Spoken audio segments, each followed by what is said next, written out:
नमस्कार, स्वागत है आपका एनएमएफ न्यूज में। मैं हूं आपके साथ शब्द। जब जब किसी राज्य में चुनाव का बिगुल बजता है या फिर मोदी सरकार कोई बिल लेकर आती है तो कांग्रेस के बड़े बड़े दिग्गजों को डॉक्टर भीमराव अंबेडकर की याद सताने लग जाती है।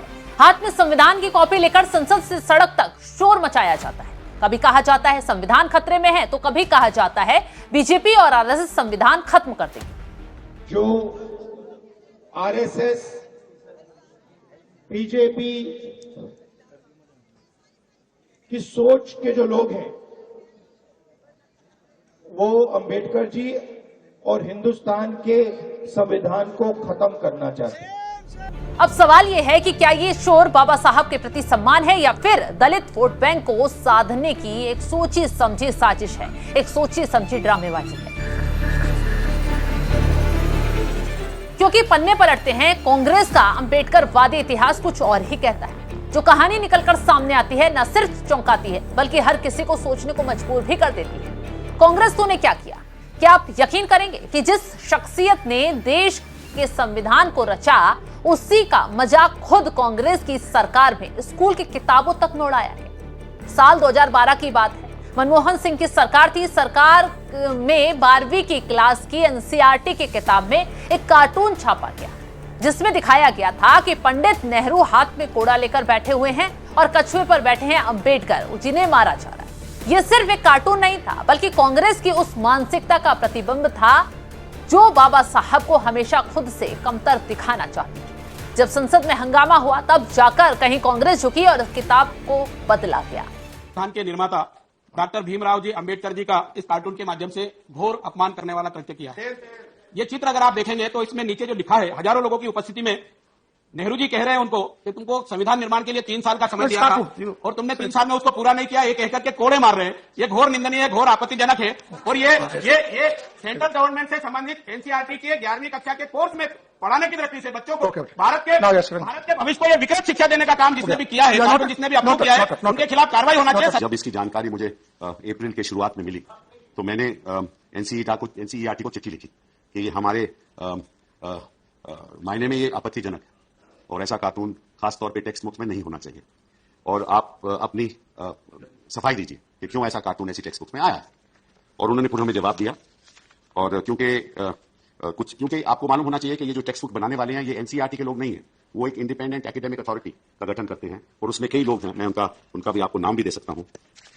टेक्स्ट बुक डेवलपमेंट कमेटी बनती है और उसमें जो चेयरपर्सन हैं वो हरि वासुदेवन है, professor department of history university of Calcutta.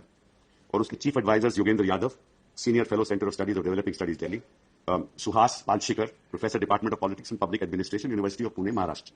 और फिर उनके एडवाइजर्स हैं केसी सूरी और फिर कई मेंबर्स हैं। मैं सारा को नाम नहीं लेना चाहता लेकिन सब एकेडमिक लोग हैं। इनमें एनसीईआरटी के जो ऑफिशियल कोई नहीं और फिर एक मेंबर कोऑर्डिनेटर। लेकिन ये नफरत नई नहीं है, ये तो नेहरू के दौर से चली आ रही है। ये हम नहीं, तमाम खबरें, तमाम लोग बोल रहे हैं, तमाम दल आरोप लगा रहे हैं। कांग्रेस ने दशकों तक नेहरू गांधी परिवार को महान दिखाने के लिए बाबा साहब के कद को छोटा करने की हर मुमकिन कोशिश की।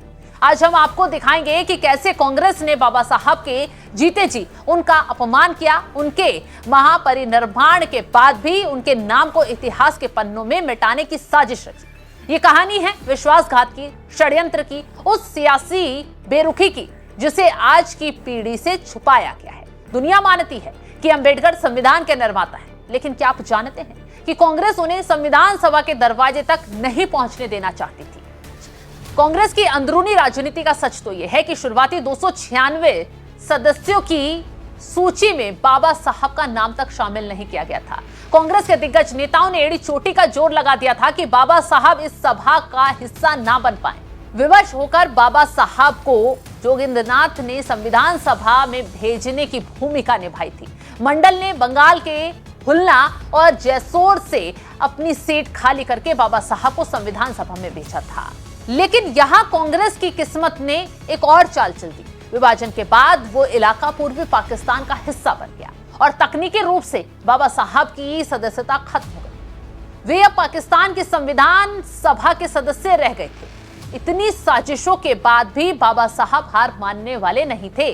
उन्होंने कई शब्दों में चेतावनी दी थी कि अगर उन्हें बाहर रखा गया तो वे इसे एक बड़ा राजनीतिक मुद्दा बनाएं और इस संविधान की वैधता को कभी स्वीकार ही नहीं करें। अंतर्राष्ट्रीय दबाव और बाबा साहब की विद्वता के आगे हार मानकर आखिर में कांग्रेस को झुकना पड़ा। बॉम्बे प्रेसिडेंसी की सीट को खाली करवाकर अंबेडकर को वापस लाया गया। ये इतिहास का वो काला अध्याय है जो बताता है कि कांग्रेस ने स्वेच्छा से नहीं बल्कि मजबूरी में बाबा साहब को जगह दी।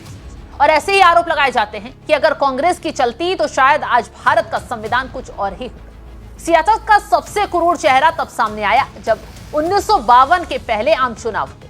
पंडित नेहरू जो आज कांग्रेस के पोस्टरों में बाबा साहब के साथ खड़े दिखते हैं, उन्होंने 1952 में डॉक्टर भीमराव अंबेडकर को लोकसभा पहुंचने से रोकने के लिए अपनी पूरी ताकत झोंक दी थी। बॉम्बे नॉर्थ की सीट पर अंबेडकर के खिलाफ कांग्रेस ने अपने उम्मीदवार खड़े कर दिए थे।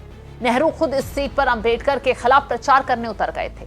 सवाल उठता है कि जिस व्यक्ति ने संविधान बनाया, क्या नेहरू उसे संसद में नहीं देखना चाहते थे? हार का सिलसिला यही नहीं रुका। 1954 के उपचुनाव में जब बाबा साहेब दोबारा खड़े हुए तो कांग्रेस ने फिर से पूरी मशीनरी लगा दी और उन्हें दूसरी बार हार का स्वाद चखाया।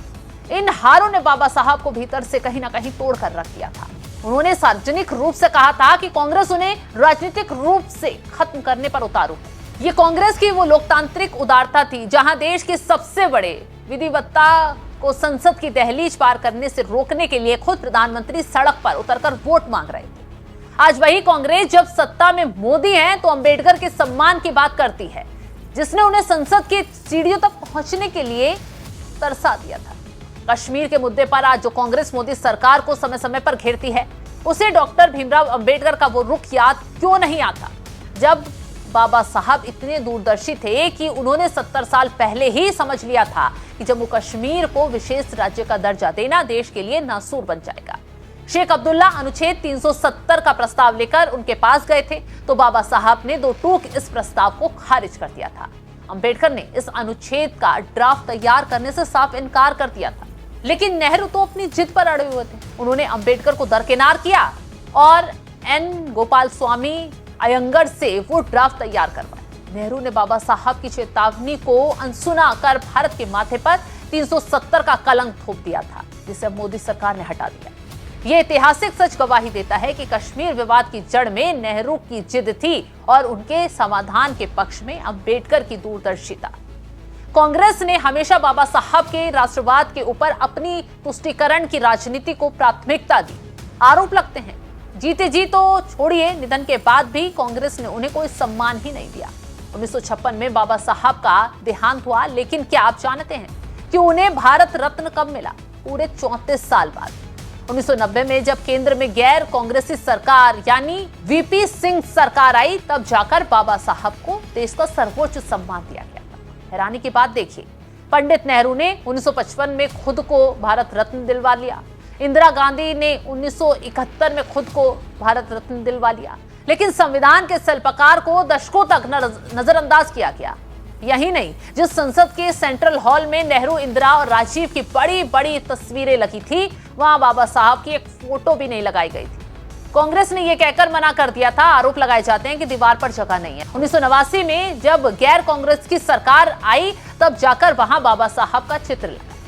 कांग्रेस राज में दिल्ली में उनके कोई राष्ट्रीय स्मारक तक नहीं बनवाया गया।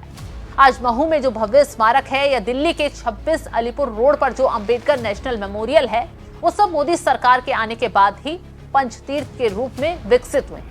कांग्रेस ने 60 साल तक उन्हें सिर्फ फाइलों में कैद रखा और आज वोट के लिए उन्हें भगवान बताने का ढोंग राहुल गांधी जगह जगह करते हैं। आज की कांग्रेस जब संविधान बचाने की दुहाई देती है तो हंसी आती है, क्योंकि ये वही कांग्रेस है जिसने संविधान निर्माता को संसद के बाहर रखने के लिए एड़ी चोटी का जोर लगा दिया था। अंबेडकर से नफरत का ये पुराना इतिहास आज के नए दलित प्रेम के नीचे छिप नहीं सकता। कांग्रेस के लिए अंबेडकर सिर्फ एक चुनावी मजबूरी है, जबकि देश के लिए वो एक अमर चेतना है। तो देखा आपने, जो राहुल गांधी अंबेडकर को लेकर, संविधान को लेकर मोदी सरकार को घेरते हैं, जमकर शोर मचाते हैं, उस कांग्रेस का इतिहास क्या रहा है। नेहरू के कदम ने कहीं ना कहीं राहुल गांधी को इस वक्त पर बुरा फंसा दिया है। सवाल उठते हैं कांग्रेस पर कि आपने क्या किया जो अब आप ढोंग करते हैं। तो फिलहाल इस खबर को लेकर आप क्या कुछ राय रखते हैं, कमेंट बॉक्स में जरूर बताएं।